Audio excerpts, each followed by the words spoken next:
स्वागत है आपका हमारे YouTube चैनल टैलेंट अवेकनर पे। मैं हूं आपका दोस्त वरुण सिंह और मैं डॉक्टर आदित्य।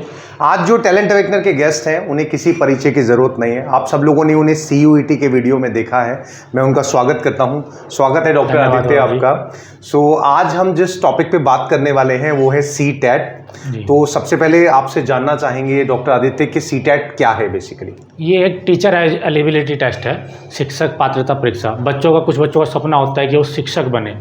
शिक्षक एक अच्छा प्रोफेशन भी है और समाज में एक सम्मानजनक प्रोफेशन है। एक छोटे से लेके बड़े तक सभी उसका सम्मान करते हैं। तो इसमें सेंट्रल गवर्नमेंट का एक एग्ज़ाम है CTET। इसकी फुल फॉर्म है सेंट्रल टीचर एलिजिबिलिटी टेस्ट, यानी कि केंद्रीय शिक्षक पात्रता परीक्षा। ओके तो अभी हमारे व्यूअर्स ने आपके माध्यम से ये जाना कि CTET की परिभाषा क्या है। इस कड़ी को आगे बढ़ाते हैं।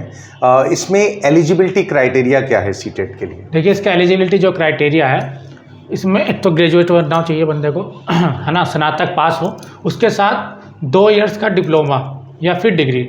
डिप्लोमा जैसे DLED, जिसको हम नॉर्मल लैंग्वेज में कहते हैं BTC, और डिग्री यानी B.Ed। तो ये नॉर्मल एलिजिबिलिटी है इसकी। ग्रेजुएशन के साथ साथ ये विशेष योग्यता होनी चाहिए। ओके सो हमने एलिजिबिलिटी के बारे में भी जाना है। आगे बढ़ते हैं और इसका वैलिडिटी क्या है? देखिए, इस एग्ज़ाम की जो वैलिडिटी है पहले 7 साल थी, लेकिन अब गवर्नमेंट ने क्या किया है, इसको लाइफ टाइम के लिए वैलिड कर दिया है। पहले बच्चा, मान लो किसी ने एग्ज़ाम को क्लियर किया और 7 साल तक कोई वैकेंसी आई नहीं, तो बच्चे की जो मेहनत थी वो बेकार हो जाती थी, उसको दोबारा इस टेस्ट को देना पड़ता था। लेकिन अब इसकी वैलिडिटी को लाइफ टाइम कर दिया गया है। एक बार आपने अगर इस टेस्ट को पास कर लिया तो आप लाइफ टाइम तक, जब तक आपकी एज लिमिट है, जैसे हर कैटेगरी वाइज एज होती है, किसी की 35 है तो 40 है, जब तक आपकी एज लिमिट है तब तक आप इस टेस्ट को पास करने के बाद जॉब के लिए अप्लाई कर सकते हैं। अब लाइफ टाइम वैलिडिटी है। ओके सो अभी हमारे व्यूअर्स ने आपके माध्यम से ये जाना कि CTET की क्या परिभाषा है, उसका एलिजिबिलिटी क्या है, वैलिडिटी क्या है। इसमें आगे बढ़ते हैं और आप डॉक्टर आदित्य ये बताइए कि जो अपॉइंटमेंट की अपॉर्चुनिटीज़ हैं वो क्या हैं किसी के लिए, अगर वो CTET के लिए। देखिए, जो CTET एग्ज़ाम है वो एक सेंट्रल का एग्ज़ाम है और सेंट्रल के अंदर आता है पूरा देश।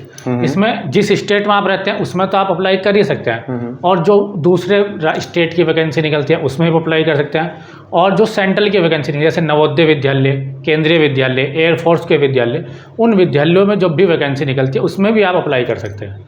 मतलब कि सेंट्रल का है तो यानी कि पूरे देश में आप जहाँ भी वैकेंसी निकले वहीं पे आप पात्र होंगे। ओके तो हमारे व्यूअर्स ने ये भी जाना कि इसके लिए अपॉइंटमेंट की कौन कौन सी अपॉर्चुनिटीज़ है।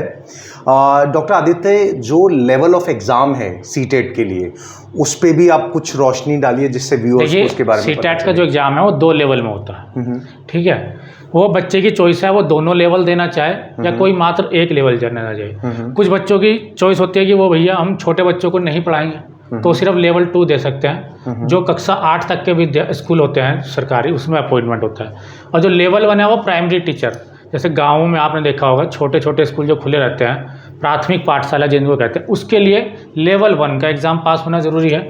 और जो हाई स्कूल लेवल के या कक्षा 8 के लेवल के जो स्कूल होते हैं उसके लिए लेवल 2 भी पास होना आवश्यक है।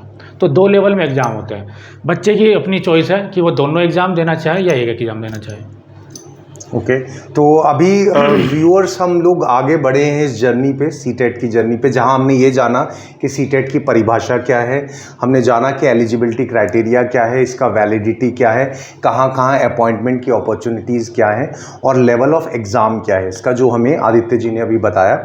आदित्य जी, इस जर्नी पे आगे बढ़ते हैं और हमारे जो व्यूअर्स हैं वो ये जानना चाहेंगे कि इसका जो एग्ज़ाम पैटर्न है उसका बेसिक क्या क्राइटेरिया है, तो प्लीज़ उसके बारे में गाइडलाइंस। देखिए, एग्ज़ाम के 2 लेवल हैं। दोनों लेवल का कुछ पैटर्न सेम है, कुछ पैटर्न थोड़ा सा डिफरेंट है। उसके बारे में हम आपको थोड़ा सा बताएंगे। जैसे लेवल 1 है जो PRT एग्ज़ाम के लिए, PRT यानी कि कक्षा 1 से जो 5 तक के स्कूल हैं, प्राइमरी टीचर। तो इसमें जो लेवल 1 है उसमें 5 एग्ज़ाम है। चाइल्ड डेवलपमेंट एंड पैडागोगी पहला जो पार्ट है, जिसमें 30 क्वेश्चन होते हैं और 30 ही नंबर के होते हैं। 30 क्वेश्चन 30 नंबर के। दूसरा पार्ट है मैथमेटिक्स, जो कक्षा 1 से कक्षा 5 की लेवल तक का ही आता है, क्योंकि आपको छोटे बच्चों को ही पढ़ाना है मेनली। इसमें भी 30 ही क्वेश्चन होते हैं, 30 ही नंबर के होते हैं। तीसरा जो पैटर्न लेवल है वो है लैंग्वेज का। इसमें आपको अपनी एक लैंग्वेज मोस्टली जो बच्चे हैं हिंदी चूज़ करता है लेवल लैंग्वेज 1 को, ठीक है। इसके भी लैंग्वेज से रिलेटेड कुछ सवाल होते हैं, हिंदी चुनेंगे हिंदी से। वैसे लगभग 20 लैंग्वेज इसमें आप चुन सकते हैं, जैसे आपने अगर किसी और स्टेट से हैं तो वहाँ की भी लैंग्वेज आप, तो उसके भी 30 क्वेश्चन और 30 नंबर के। चौथा जो पॉइंट है वो लैंग्वेज 2, एक दूसरी लैंग्वेज चुननी पड़ती है। जैसे हमारे यूपी की बात करें अगर, तो यहाँ पे जैसे लैंग्वेज 1 आपने हिंदी चुन ली, तो जो दूसरी लैंग्वेज उसमें आपके पास 3 ऑप्शन है, इंग्लिश, उर्दू और संस्कृत। इसमें से कोई आप एक लैंग्वेज चुने, उस लैंग्वेज से रिलेटेड क्वेश्चन आएंगे 30 और 30 ही नंबर के। लास्ट जो है EVS एनवायरमेंटल स्टडी, जिसको कक्षा 1 से 5 तक क्या होता है, सामाजिक विषय नहीं होता, जैसे हिस्ट्री, ज्योग्राफी, तो साइंस और सामाजिक कंप्लीट एक विषय बना देते हैं EVS एनवायरमेंटल स्टडीज़ को फुल फॉर्म है, उससे रिलेटेड भी 30 सवाल। तो टोटल जो है 5 लेवल है, 5 तरह के क्वेश्चन आएंगे, 30-30 नंबर के हैं। 150 नंबर के एग्ज़ाम होगा, 2.5 घंटे का एग्ज़ाम होगा, और उसमें आपको मिनिमम 90 क्वेश्चन सही होने चाहिए। और इस एग्ज़ाम की बस एक खासियत यह है कि आप एग्ज़ाम में क्या डर नहीं होगा कि आपको एग्ज़ाम देना है और आपका नेगेटिव मार्किंग होगी, आपने किसी क्वेश्चन को गलत टिक कर दिया तो आपके नंबर कटेंगे, ऐसा इसमें कोई डर नहीं है। बच्चे, मैं कहूँगा कि आपका पूरा का पूरा एग्ज़ाम सोल्व करो, मैक्सिमम से मैक्सिमम गेन करो, क्योंकि इस एग्ज़ाम में नेगेटिव मार्किंग का कोई रोल नहीं है। और अब लेवल 2 पे पहुँचते हैं। लेवल 2 का जो पहला पॉइंट है वो सेम है, चाइल्ड डेवलपमेंट एंड पेडागोगी। जो पहले लेवल में भी 30 नंबर का था, इसमें भी 30 नंबर का है, 30 नंबर 30 क्वेश्चन। दूसरा लैंग्वेज सेम वही, पहली एक लैंग्वेज चूज़ करनी है आपको, हिंदी इंग्लिश जो भी, और उसी हिसाब से दूसरी एक लैंग्वेज, जैसे हिंदी की अगर आपने पहले हिंदी चूज़ की तो दूसरे में हिंदी, इंग्लिश या उर्दू, जो संस्कृत जो भी। और इसमें मेन है चौथा, जो इससे थोड़ा सा डिफरेंट है। यहाँ पे कक्षा 1 से 5 तक जो आप चलते हैं EVS को चूज़ करते हैं, यहाँ पे चौथे पॉइंट में जो है 2 स्टेप हैं। यदि आप साइंस बैकग्राउंड का, यानी कि आपने ग्रेजुएशन जो है PCM से, PCB से, यानी साइंस सब्जेक्ट से पढ़ा है, तो आपको मैथमेटिक्स और साइंस के क्वेश्चन आएंगे। और यदि आप आर्ट साइड से हैं, अगर आप सोशल साइंस, सोशल स्टडी से पढ़ के गए हैं, तो आपको इसमें सोशल स्टडी और सोशल साइंस पढ़ना पड़ेगा कक्षा 8 तक के लेवल का। इसके आपको 60 क्वेश्चन आएंगे, ठीक है। इस प्रकार से ये भी 30 नंबर का ये, 30 नंबर का ये, 30 नंबर का ये और 60 नंबर का ये करके 150 नंबर का ये पेपर है। इसमें भी आपको मिनिमम 90 क्वेश्चन सही होने चाहिए, और इसमें भी कोई नेगेटिव मार्किंग होती नहीं है। तो बच्चा जो है बिना डर के एग्ज़ाम को अटैम्प्ट कर सकता है, मैक्सिमम टू मैक्सिमम। धन्यवाद।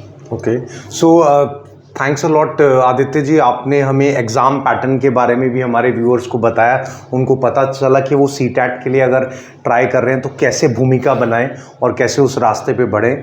और आपने बहुत बारीकी से और क्लियर कट बातें बताई जो बहुत महत्वपूर्ण रहेंगी हमारे व्यूअर्स के लिए। आदित्य जी, इसमें आपको अगर कोई और एडिशनल पॉइंट मैं बोलूँ कि कोई ऐसी गाइडलाइन जो आप हमारे व्यूअर्स को देना चाहेंगे प्रिपरेशन करते वक्त, कोई भी एक पॉइंट, तो आप कुछ अगर और ऐड ऑन करना चाहेंगे इस बारे में? बस मैं तो यही ऐड ऑन करना चाहूँगा कि सब्जेक्ट का जो है चॉइस उस अपने तरीके से करें, सही चॉइस करें और उसी पैटर्न पे उसको तैयारी करें।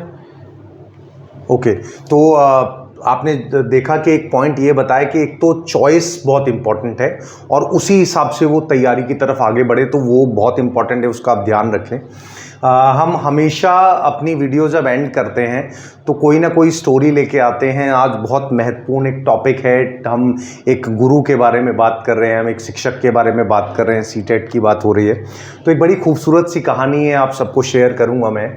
ये कहानी है गौतम बुद्धा की और डाकू उंगलीमाल की, और आपने ये कहानी सुनी भी होगी, आप रिलेट कर पाएंगे दोबारा इस कहानी के साथ। डाकू उंगलीमाल नाम का एक शख्स था जो लोगों की उंगलियां काट कर अपने गले में लगा लिया करता था। और क्या हुआ कि जब गौतम बुद्धा से उनका सामना हुआ तो ऐसा था कि अगर वो उंगली भी काट लेता तो माला बन जाती उसकी उंगली की। मगर अगर आप इतिहास उठाकर देखें तो गौतम बुद्धा की अगर किसी सबसे बड़े शिक्षक के बारे में बात की जाती है कि सबसे बड़ा शिष्य कौन है, तो वो डाकू उंगलीमाल निकल के आता है। तो आपने देखा एक शिक्षक के रूप में, एक गुरु के रूप में गौतम बुद्धा ने ऐसी रोशनी डाली डाकू उंगलीमाल के जीवन में कि उसका पूरा जीवन बदल के रख दिया। कि एक इंसान जो भटक ही रहा था वो आगे चल के इतना ऊंचाई उसने छुई कि सबसे बड़ा शिष्य बन गया वो गौतम बुद्ध का। और ये बात इतनी इतनी महत्वपूर्ण है, ये एक मैसेज देती है कि जब आप एक शिक्षक, एक गुरु के रूप में किसी बच्चे को अपने सामने देखते हैं तो वो ऐसे है कि एक माटी है जिसको आपने बहुत अच्छे से तराशना है और एक खूबसूरत कलाकृति उससे बना देनी है। टीचर की इतनी महत्वपूर्ण भूमिका है। ये कोई सिर्फ प्रोफेशन नहीं है, ये एक ऐसी चीज़ है जिसको रेवर्ड किया जाता है, भारत के अंदर पूजा जाता है। तो जितने भी गुरु हैं दुनिया में, मैं उनको सम्मान देना चाहूँगा। बहुत इम्पॉर्टेंट है एक गुरु का दर्जा। हम जितने लोग हैं हम कोशिश करें, अगर हम रिलेट करते हैं इस चीज़ से, तो अपने जीवन में एक गुरु, एक शिक्षक के रूप में बन के आगे आएँ और किसी के जीवन को संवारें। क्योंकि याद रखिए, हर कोई चाहे किसी भी पोजीशन पे क्यों ना हो, वो कहीं ना कहीं किसी गुरु की वजह से वहाँ पहुँचा है। तो इसका बहुत ज़रूरत है, बहुत इम्पोर्टेंस है।